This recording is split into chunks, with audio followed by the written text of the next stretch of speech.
अमेरिकी मीडिया दावा कई है इसराइल भी ईरान ते मिसाइल हमले जो जवाब ॾियण जी तैयारी करे रहियो आहे। ईरान गुज़िर ॾींहुं इसराइल ते 190 बैलिस्टिक मिसाइल फायर कया हुआ ऐं इन हवाले सां ईरान जी पासदारनि इनकलाब दावा कई है 90% मिसाइल हदफ़ के कामयाबी सां निशानो बणायो।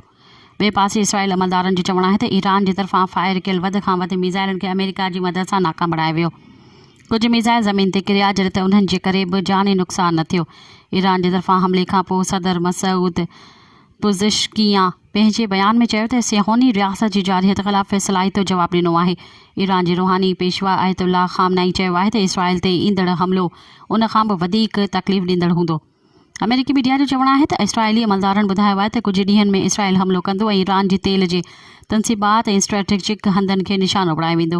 मज़ीद ख़बरनि ऐं तफ़सीलात लाइ विज़िट कयो असांजी वेबसाइट www.awamiNewsHD.com ऐं ॾिसंदा रहो अवामी न्यूज़ HD।